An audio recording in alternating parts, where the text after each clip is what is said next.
Olá, nono ano. Hoje eu trago para vocês mais uma aula de redação no nosso livro de produção de texto, tá? Nós paramos na página 162. Então vamos lá. Ao apresentar os dados numéricos, André cita fontes como IBGE e Unicef. Pesquise mais informações sobre essas fontes e explique o efeito que elas causam no texto ao empregar seus dados. Então, esses órgãos são órgãos confiáveis, né? Então, ele está pesquisando em um órgão confiável. E isso acaba dando credibilidade às informações do texto, tá? Que ele passa nesse debate, tá? André Kendi relê o trecho a seguir, a fala do André. A mídia vem e pega um crime que chama atenção. É evidente que chama atenção que um garoto queime alguém vivo, como qualquer crime bárbaro chama atenção. O problema é que a gente não pode pensar dessa forma imediatista e midiática. O direito penal da emergência tem que ser afastado. A gente tem que pensar como razão sobre o direito penal. Então, atrair meninos de 16 a 18 anos para nossas penitenciárias, a gente já está com a terceira população de encarceramento no mundo e as taxas absurdas subindo. A gente tem que ver do ponto de vista da afetividade. Em que isso vai ajudar?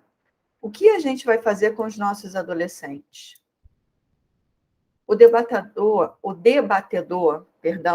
faz uma crítica à mídia. Que crítica é essa? Ele critica a forma como a mídia trata os crimes cometidos por jovens, que chamam a atenção e sensibilizam o espectador, né? Ou seja, em troca de audiência, trata o assunto como se fosse um espetáculo, não se aprofundando de forma responsável nos fatos por trás dos acontecimentos. Isso acontece muito. No final do trecho, o debatedor lança dois questionamentos. Com que intenção ele faz isso? Ele fala: a gente está pensando com carinho, né? Em que isso vai ajudar? O que a gente vai fazer com nossos adolescentes? Ele faz esses questionamentos para instigar o leitor a refletir sobre o assunto, tá? Apesar dos debatedores apresentarem posições diferentes sobre o mesmo assunto, o que é possível concluir sobre a forma como eles se tratam e ouvem os argumentos contrários um do outro? Isso aqui é muito interessante, porque a gente vê que, apesar de ter uma opinião distinta, né, uma opinião diferente, contrária, eles tratam o assunto com respeito, eles se tratam com respeito, tá? Isso é muito importante num debate, saber ouvir os argumentos contrários aos nossos, tá? Sempre respeitando e com muito cuidado para não ser intolerante.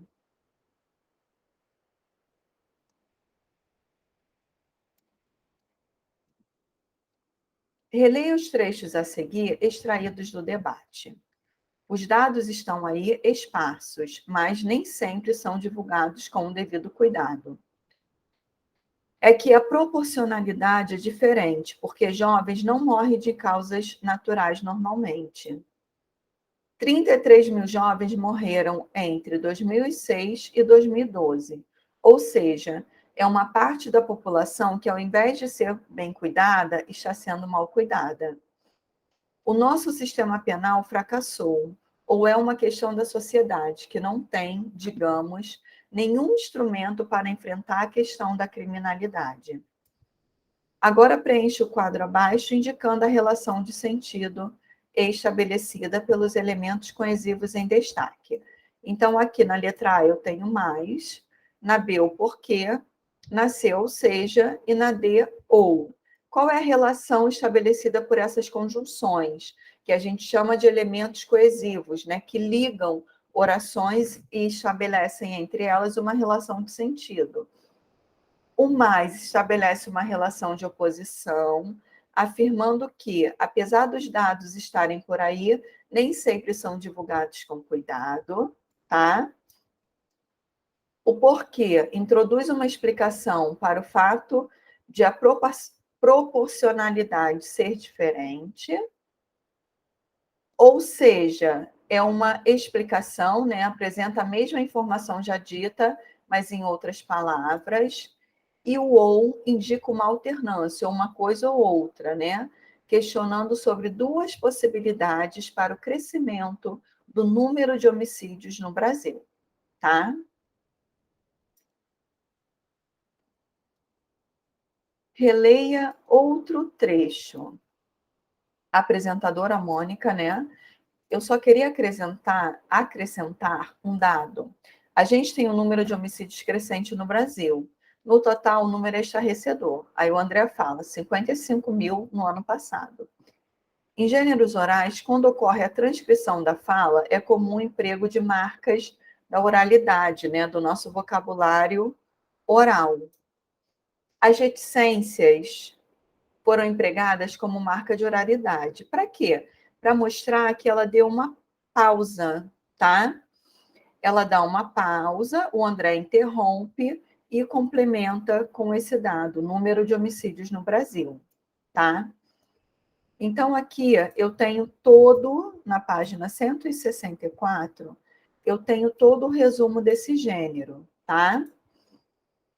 O debate de opinião de fundo controverso é um gênero oral predominantemente argumentativo, por meio do qual os debatedores se posicionam sobre um assunto socialmente relevante e controverso. O moderador tem a função de introduzir o debate, apresentar aos debatedores o assunto, orientar e organizar a discussão, para convencer outro do seu ponto de vista. Os debatedores empregam diversas estratégias argumentativas, tá? Então, o principal objetivo do debate é posicionar-se oralmente sobre um assunto socialmente relevante e controverso, procurando persuadir o ouvinte, ou seja, levar esse ouvinte a pensar como eu penso, a comprar mesmo a ideia que eu estou defendendo, tá? E o público-alvo? Pessoas que se interessam por temas socialmente relevantes, controversos e contemporâneos. Características: apresentar um ponto de vista sobre um assunto, né? Geralmente esse debatedor ou ele é contra ou ele é a favor, tá? Empregar estratégias argumentativas para persuadir o público-alvo, para levar o público a pensar como ele pensa, tá? E tem a presença de um mediador e de debatedores. Então, eu tenho uma pessoa que é a favor, como a gente viu, né, na questão da redução da maioridade penal, e eu tenho uma pessoa que é contra. E no meio do caminho eu tenho um mediador para falar, não, agora é sua vez. Não, agora é sua vez, para dar meio que uma organizada no debate, tá bom? Então, aqui, ó, a gente vai ver a continuidade e progressão textual, tá? Já na página 165. Então, eu vou deixar como sugestão de atividade a leitura dessa página, ok? Agradeço pela atenção de vocês, até a próxima. Tchau, tchau.